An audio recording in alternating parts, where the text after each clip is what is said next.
Learn English with Shyam sir. Now English with Shyam sir classes में आपका हार्दिक अभिनंदन, स्वागत है। My name is Shyam Singh. I am a senior teacher of English in the government senior secondary school Balaheda. Dear students, आज की हमारी क्लास में हम पिछले टॉपिक से आगे बढ़ते हैं। पिछले टॉपिक में हमने जाना था बेसिक सेंटेंस पैटर्न के बारे में, जिसकी सहायता से हम किसी भी प्रकार के हिंदी सेंटेंस को इंग्लिश में बेसिकली ट्रांसलेट करना सीखते हैं।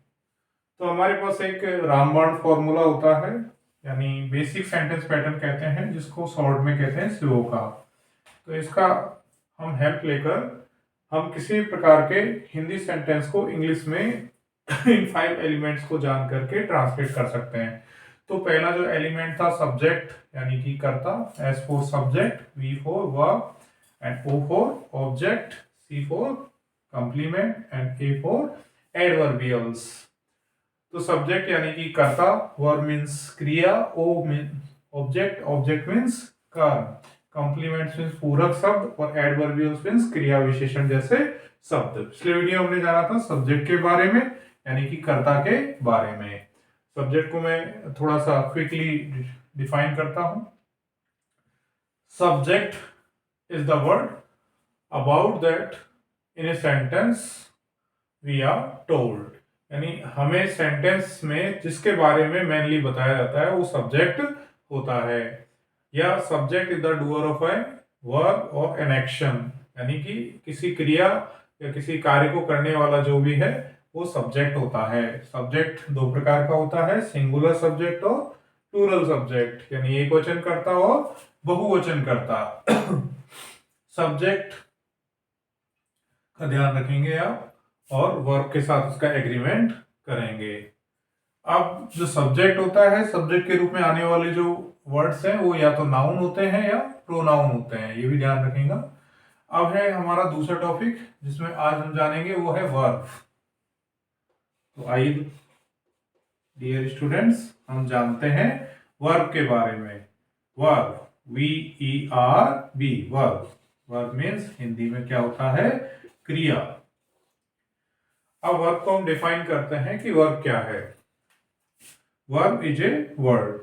A verb is the word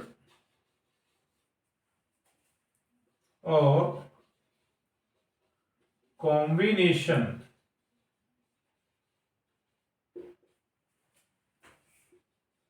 of words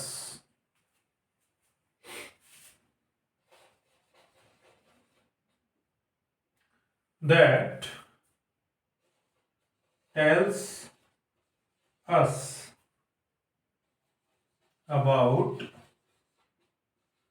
an action, यानी कि कार्य। स्टेट,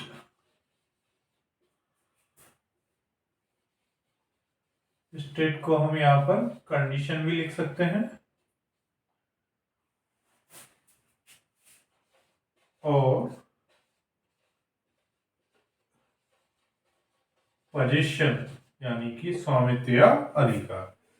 तो एक वर्ब ऐसा वर्ड है या कॉम्बिनेशन ऑफ वर्ड्स है जो कि हमें किसी एक्शन यानी कार्य के बारे में बताता है। स्टेट यानी अवस्थिति, कंडीशन स्थिति, दशा, और पोजीशन यानी स्वामित्व या अधिकार की कोई व्यक्ति के क्या रखता है, उसके पास में क्या है। हम एग्जाम्पल के जरिए वर्ब को जो डिफाइन किया गया उसको अच्छे से समझते हैं। For example,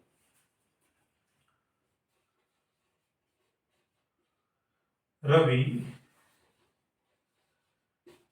goes to school every day.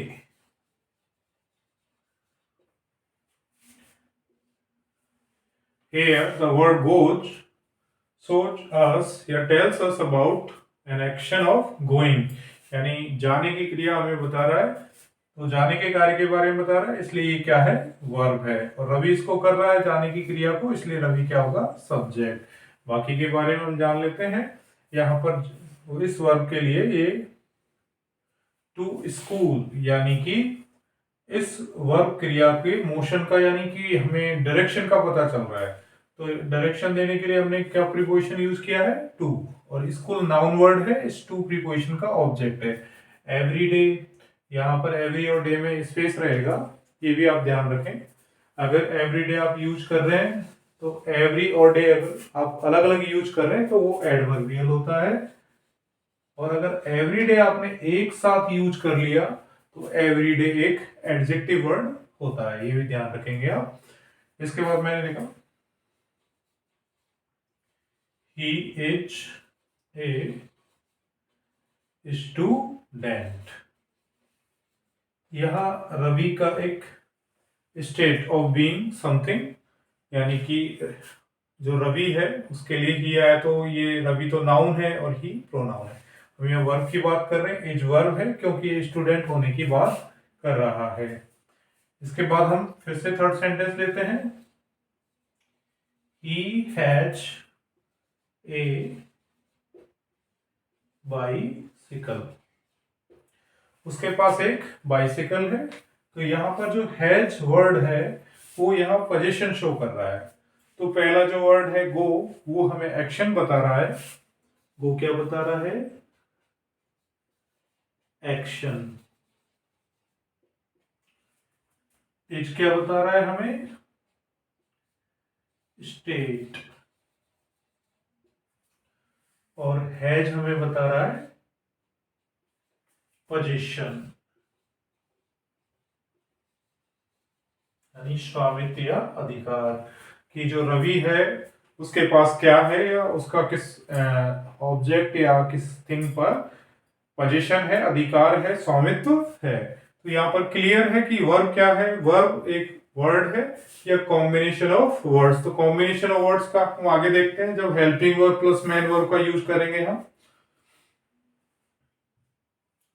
तो फिर से मैं डिफाइन करता हूं, वर्ब यानी क्रिया। तो एक वर्ब वो वर्ड है या कॉम्बिनेशन ऑफ वर्ड्स है जो हमें किसी एक्शन के बारे में बताता है, स्टेट या कंडीशन के बारे में बताता है, और पोजीशन यानी स्वामित्व या अधिकार के बारे में बताता है। जैसे Ravi goes to school every day, Ravi प्रत्येक दिन या प्रतिदिन विद्यालय जाता है। तो या जाने के कार्य को बताने के लिए जो वर्ड यूज किया है हमने वो है गोज। तो यहाँ गोज क्या है, वर्ब है। इसी तरीके सेकंड सेंटेंस में देखते हैं हम, ही इज अ स्टूडेंट, वो एक स्टूडेंट है, विद्यार्थी है। तो यहाँ इज रवि के स्टूडेंट होने की स्टेट यानी अवस्था का बोध करा रहा है। He has a bicycle, Ravi के पास क्या है, एक बाइसिकल है। तो बाइसिकल पर उसका पोजीशन है, स्वामित्व है, अधिकार है। तो यहाँ पर गो, इज और हैज ये तीनों किसके एग्जाम्पल हैं, वर्ब के। अब हम देखते हैं, जैसे मैंने यहाँ पे बोला है कॉम्बिनेशन ऑफ वर्ड्स, यानी दो या दो से अधिक जो वर्ड्स हैं मिलकर के वर्ब का जैसा कार्य करेंगे, यानी किसी एक्शन के बारे में बताएंगे या किसी स्टेट या पोजीशन के बारे में बताएंगे। वर्ब की डेफिनेशन को आप इस वीडियो को पॉज करके, रोक करके और नोट कर सकते हैं।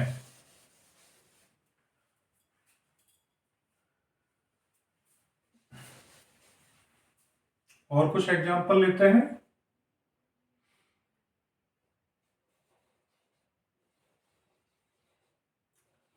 Rudra is playing chess with her father।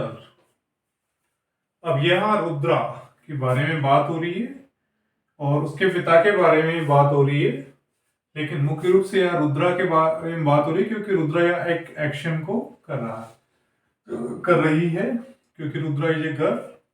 Is playing, यहाँ देख रहे हैं हम टू वर्ड्स हैं, टू वर्ड्स का कॉम्बिनेशन है जो प्रेजेंट कंटिन्यूअस के एक्शन को शो करने के लिए आया है, प्रेजेंट कंटिन्यूअस। तो रुद्रा इज प्लेइंग, रुद्रा खेल रही है। तो ये जो इज प्लस प्लेइंग है ये है helping verb plus main verb, यानी बी प्लस प्रेजेंट पार्टिसिपल आता है किसी ना किसी टेंस का कंटिन्यूअस वाला पार्ट बनाता है। ध्यान रखेंगे, चेस ऑब्जेक्ट है विद हर फादर, ये भी आपका ऑब्जेक्ट है। तो यहां पर रुद्रा कौन है? सब्जेक्ट, और इज प्लेइंग क्या है? वर्ब। तो इस तरीके से कह रहे हैं हम कि वर्ब क्या है? एक वर्ड है, जैसे हमने यहां देखा सिंगल वर्ड्स में, और यहां देख रहे हैं हम combination of words. I hope you will have been understood very well, कि आपको अवश्य ही ये समझा दिया गया होगा। आगे हम जानते हैं जो वर्ब हैं कितने प्रकार के होते हैं, इनके बारे में जान लेते हैं।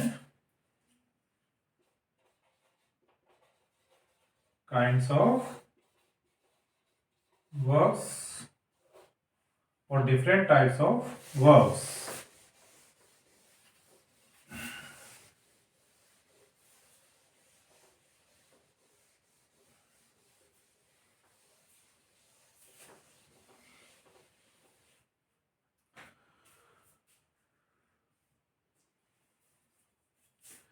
इससे वर्ब्स को हम कई तरीके से क्लासिफाई करते हैं, यानी वर्गीकरण कर लेते हैं।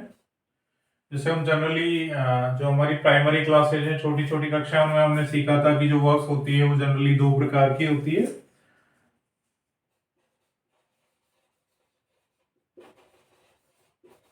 हेल्पिंग वर्ब्स यानी सहायक क्रियाएं, एंड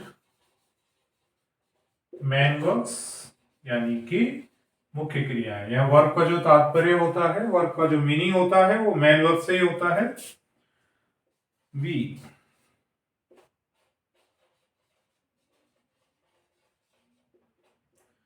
ट्रांजिटिव वर्ब्स एंड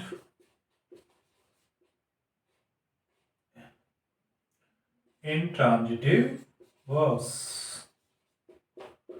यानी सकर्मक क्रिया और अकर्मक क्रियाएं।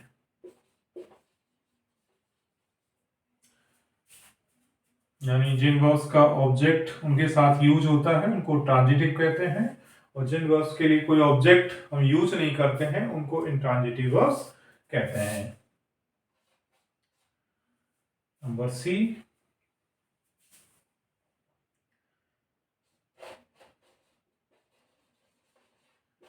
फाइनाइट वर्ब्स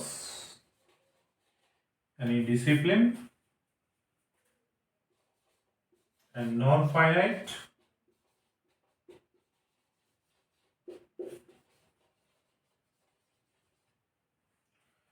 यानी कि अनुशासित क्रियाएं और अननुशासित क्रियाएं, यानी ऐसे वर्ब्स जिन पर सब्जेक्ट के नंबर, पर्सन का और टेंस का, इन सब का इफेक्ट पड़ता है, और नॉन फाइनाइट पर इनका इफेक्ट नहीं पड़ता है। तो जो सब्जेक्ट के नंबर, पर्सन और टेंस द्वारा क्या होती हैं? अनुशासित होती हैं, कंट्रोल्ड होती हैं, उन्हीं को फाइनाइट वर्ब्स कहते हैं, और जो ऐसा नहीं करती हैं वो नॉन फाइनाइट कहलाती हैं।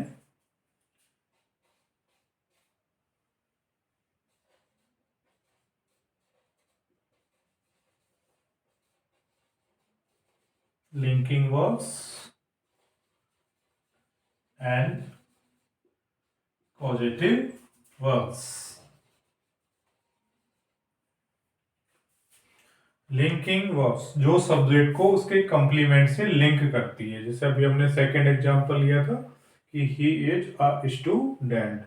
यहाँ पर ही को ए स्टूडेंट से हमने इज की सहायता से लिंक किया, तो वो लिंकिंग वर्ब कहलाएगा। वहां पर पॉजिटिव वर्ब्स, पॉजिटिव वर्ब्स का मतलब जो किसी दूसरे के द्वारा कोई एक्शन करने के लिए कॉज हो, यानी कारण बने, उन्हीं को हम पॉजिटिव वर्ब्स कहते हैं। हिंदी में इन्हें प्रेरणार्थक क्रियाएं कहते हैं। पॉजिटिव वर्ब्स को क्या कहते हैं? प्रेरणार्थक क्रियाएं। इसके बाद हम और देखते हैं तो singular verbs and plural verbs, यानी जो वर्ब्स सिंगुलर सब्जेक्ट के साथ आती है उनको हम सिंगुलर वर्ब्स कहते हैं, और जो प्लूरल सब्जेक्ट के अकॉर्डिंग या उनके साथ में यूज होती है उनको हम प्लूरल वर्ब्स कहते हैं। Plural verbs generally first form of the verb होता है, और सिंगुलर वर्ब जिसके अंत में जनरली एस और ई एस ऐड कर दिया जाता है, ऐड करके यूज किया जाता है, वो ही सिंगुलर वर्ब्स होती हैं। तो ये वर्ब्स के अलग अलग प्रकार होते हैं। हेल्पिंग वर्ब्स यानी सहायक क्रियाएं जो मेन वर्ब्स की हेल्प करती हैं, और मेन वर्ब्स जो सब्जेक्ट के द्वारा किया जाने वाला मेन एक्शन होता है जिसके बारे में सेंटेंस में बताया जाता है। ट्रांजिटिव वर्ब्स यानी सकर्मक क्रियाएं, इंट्रांजिटिव वर्ब्स यानी अकर्मक क्रियाएं, फाइनाइट वर्ब्स यानी अनुशासित क्रियाएं, नॉन फाइनाइट वर्ब्स यानी अनानुशासित क्रियाएं, लिंकिंग वर्ब्स योजक क्रियाएं, कॉजेटिव वर्ब्स प्रेरणार्थक क्रियाएं, सिंगुलर वर्ब्स एकवचन क्रियाएं, प्लूरल वर्ब्स यानी बहुवचन क्रियाएं।